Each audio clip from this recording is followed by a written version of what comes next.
मृत्युदंड के भीलवाड़ा भट्टी कांड पार्ट 1 में अब तक आपने देखा 2 अगस्त 2023 को राजस्थान के भीलवाड़ा में 2 लड़कों ने एक लड़की को कोयले की भट्टी में डालकर आग लगा दी। लड़की की लाश पूरी तरह से नहीं जली तो उसको खींचकर बाहर निकाला, उसके 20 टुकड़े किए और पास की नहर में फेंक दिया।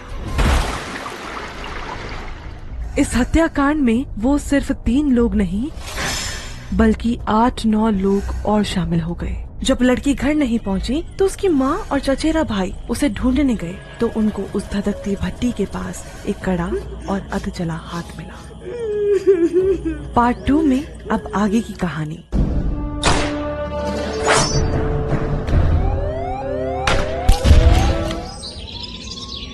घटना के अगले दिन यानी 3 अगस्त 2023 को पुलिस भट्टी के पास पहुंची।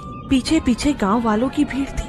वहां कुल 5 भट्टियां थीं, जिनमें से 4 बंद और 1 का दरवाजा खुला था। सामने खाली पड़े खेतों में कुछ तंबू गड़े थे।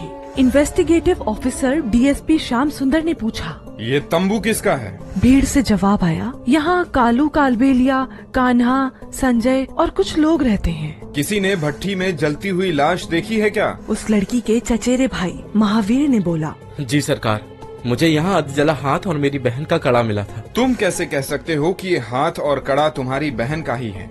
महीने भर पहले ही ये कड़ा मैंने बहन को दिया था। पुलिस जब महावीर के घर पहुंची तो उसकी काकी यानी लड़की की मां ने बयान देना शुरू किया। मेरी बेटी 17 साल की थी, गोरी, 5.5 फीट की। कल दोपहर उसके पापा रिश्तेदारी में जा रहे थे तो मैंने उसे बकरियां लेकर खेत भेज दिया। शाम 6 बजे तक वो लौटी ही नहीं।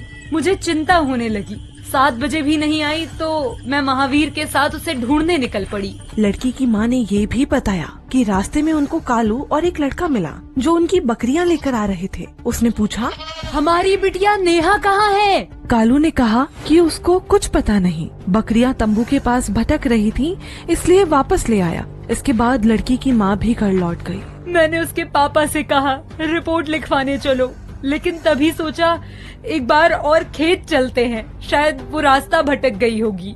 रात के 1 बज चुके थे।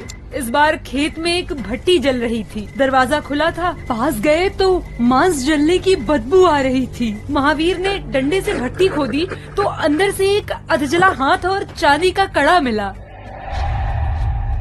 कड़ा देखते ही मैं पहचान गई, ये मेरी बेटी का था।